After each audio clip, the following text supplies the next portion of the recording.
Medunum na no nsia boade shema yema mu nyina ache mo akwa abamfa Adom TV Badwam so ye dwumade no na ahyase no na ye dani teku ase ni nkranhya nsam de adu so no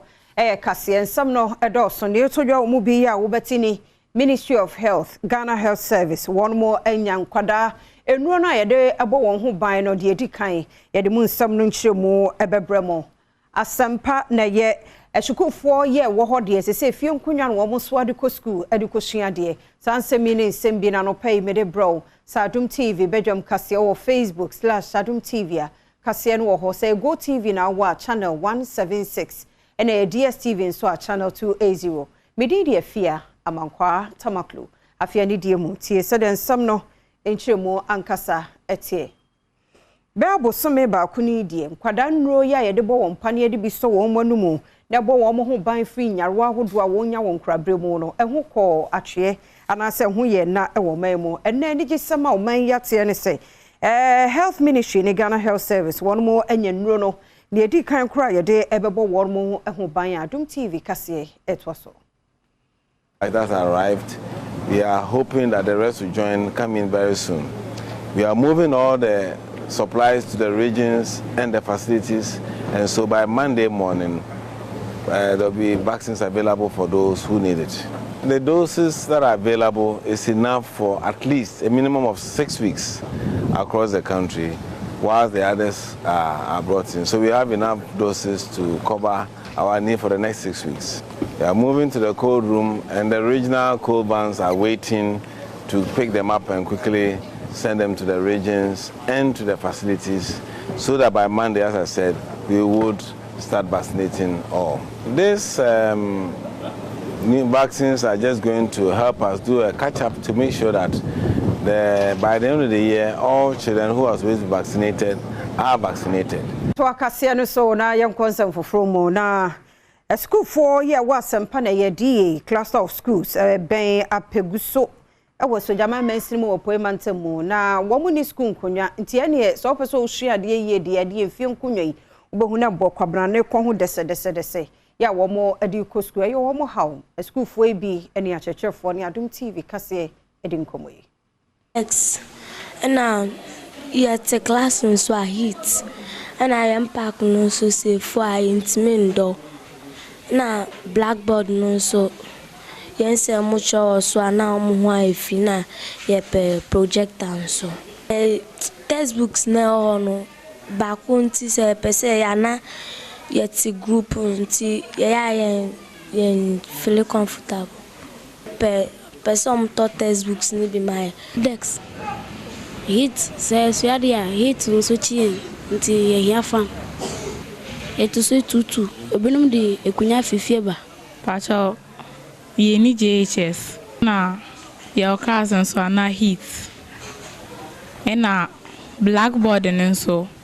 ye teacher twa na no ha ye fienti e pe whiteboard minkasan so table ameteson ehia bi ebinum nye de ebinum nye bedu nti ebinum so nya egu antena so ti ye pese woto ebinum ma ye nso ne ye tena so enwachi head teacher wo asempa na ye DA cluster of schools owura chekna na yaw debra akire mu se school ye school ba kwa mense ne modie ache yie pa na nkonya wo nini ntino e ma adekire ne adesua no ntumi enko na nim se de sese eko na school mpanyimfo na bom homodin a ene mpanyimfo ahwe homasua nsem so edi nkomo senka mo betumi abowo mo na so besi ne enya desem mo bi afri ba bia aba no how ba kese pa enrollment no mo fra no do na ofem pa timi ko mu na me hu se dex Senipa school for 140. Ohani na anan and 140. Na say 25 decks no use ya. Ebinu 3 na what decks ba akoso. Ina fe ebinu so the kitchen stool. Ina fifie ba. Ebe de na mo fra no be school a obenya be bi a kire ho. Enti na ya ahometew. Na ya ahometew. Enti na ni sa no be say metu ho anam ho kakra. For regional coordinator ma assembly women ewo Ghana Yvonne Opoku Kwaten ene wodene nsamo to edwa chiremu se affirmative action bill ya bepem sabre enye mra no ehadwene nti ebra so se ma ya shori gina na sa bill yetimi keka ye ho na ye mra ebo oman Adom TV etwaso of Ghana the latest one we had in 2021, population census. Actually, I said still Emma, your door to change Mema. Nansu Mema, do na parliament. And send a program a year, Yana now a chairperson, Nana Kunama Dampon, a Kayano, Yamfa or Dontina or Maimu. No ma a man so Yano do your home. Send your buyer, you near be. I didn't hold back. So, or per se, original position beer. Ye beka bom, me a true man. Na me did this say, and my ye bebre, and I say, ye do show parliament. Sir, affirmative action bill, ya. Our pipeline more air come for bedroom. Na me had no be PF pipeline. I be ye law.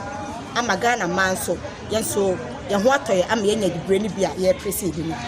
Enwachi emma dwumadi wo mkopia sene bi enso nya dom kase edinkomo no modane de se wo mani asopa se mpanyifo de dwumadi bi etise ehye so esan se ama wo manya suahono ne nimde foforo no mofa konya ne so de futuo ema wo na dwumadi bo de hye so no so momodin ase de hura wo bo no wo munjai bo ne mom no wo mbekoso abo na abo ma manso ano adwodwom eye ne mom news attendance ni wo fom because omo ntimi ambo de ro no bebre memba bebre ntimi ayede amba next time se bibi sabe koso na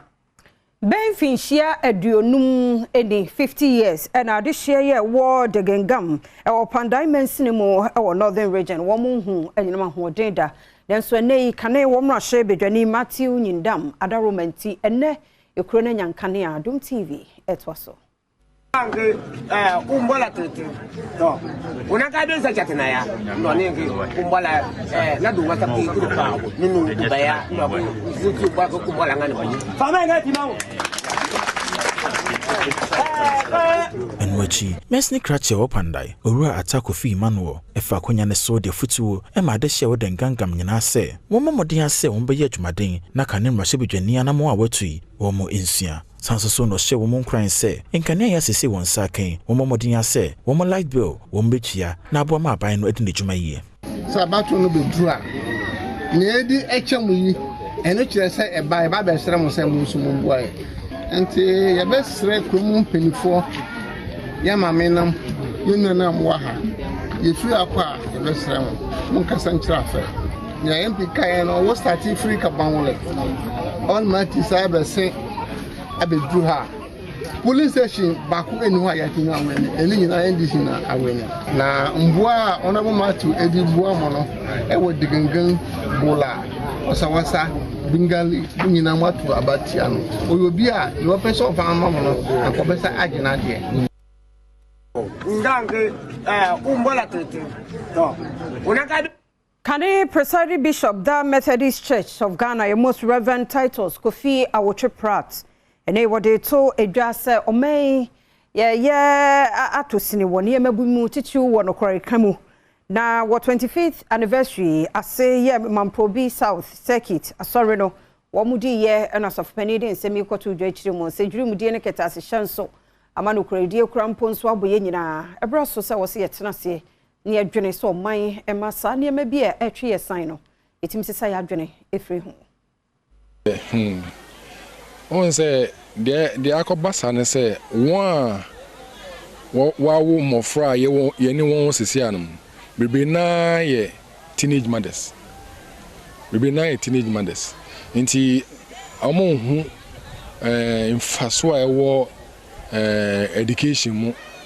nti say bia obi be spending money on his word no sad na eni ho nti awofo no bebre no omo hu die nti a say oyire no hu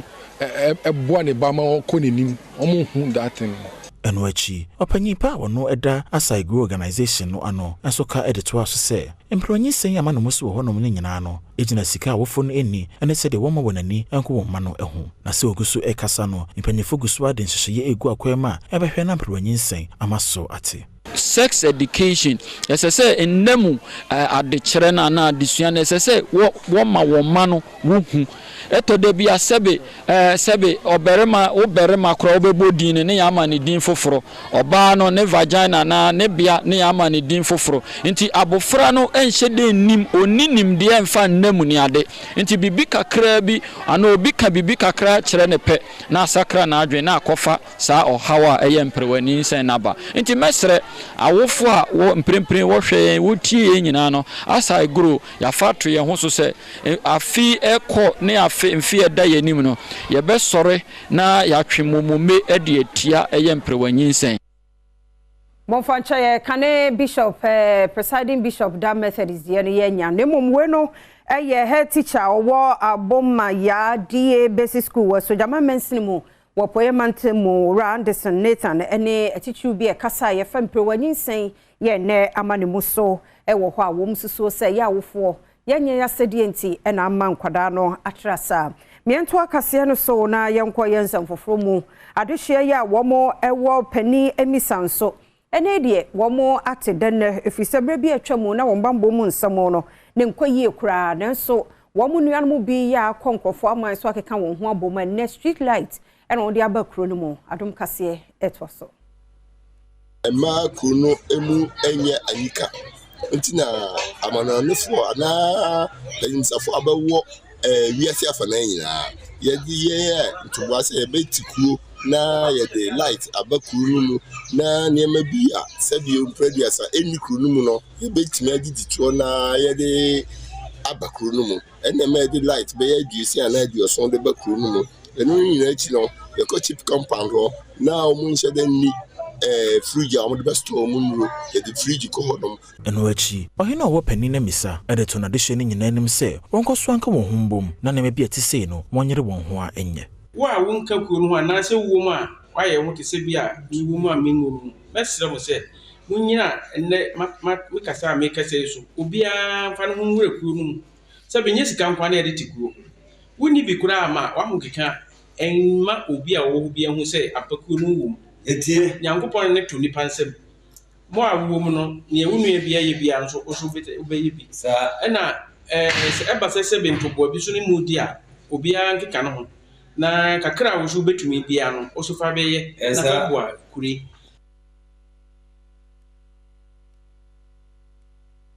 for Presbyterian Church of Ghana ene womo ede ahusiesie dwumadie bi ahyaso se tu adehia no mfo afa efi eho ye koso ewotachiman wonbota ye nyina ne se yanwa ahodo yenya ewo fi mu bebrase na yama ahunidie eho nsem ehian ye mu ma ne nye 9 day wonder bi no mu nko no mu nsa nko yesu ban a ede sa ne ma no ba ne mu omu nhwe se baby a omu tibia efie mu baby omu digwa omu ntoto ne ma ntu basa ne mu omu ba hwe se omu bedanso ewo nipa ni nyina mu se be ya obi ahuna obetimi asua se wenum de omu ye no eye etimi nsua bi mimi fi se ye koso ekasa kire ye ho a ebeboa ye pa eno achi assemblyman owa benmu abato mpeso aso owura Andrews Nyako eda Presbyterian Church of Ghana no ase owo ndwumadi odehye so nti na wo hyebo se oni assembly no eba beka won ho abom na modem mrapie gu ho no ma no behwe se won mbro no ene won potemo no obetumi edinini ko ba bi ti se one station ebetuma bibia be 4-5 days bia na yempra ho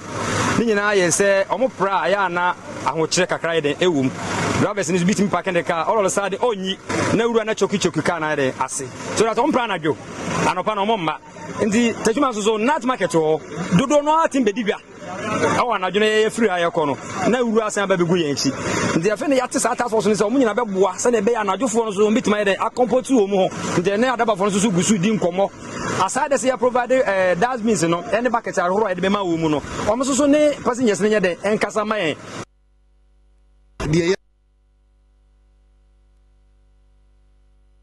yeah, 0.65.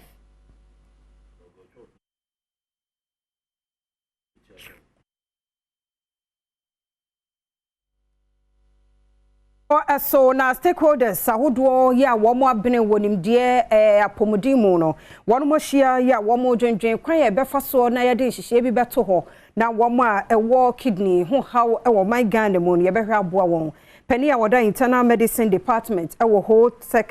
teaching hospital Professor Wuku Asante yaw ena di tuja kire mu se wo se ye san nhihye no de boa womo a kwa ahohia mu ewo won kidney ho Adom TV etwaso. The skewed distribution of dialysis services in Ghana,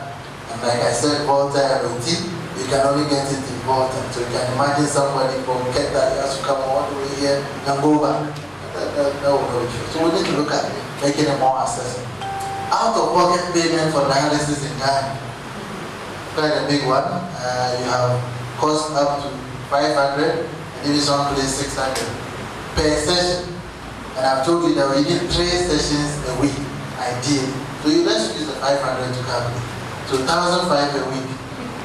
times 4, 6,000. This is just for dialysis. Don't forget there's transportation to the place. There's erythropoietin, which is also not paid by the insurance that you have to buy. So if we want to really look at it very well, you are paying about 8,000.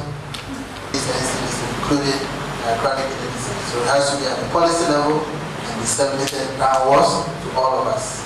Healthcare services to provide equitable and proper access to care for chronic patients in times of emergency. How do we do that? We have to think about it to be able to get it done. Government should include emergency preparedness plans in the management and detection of NCDs and favor the prevention of these.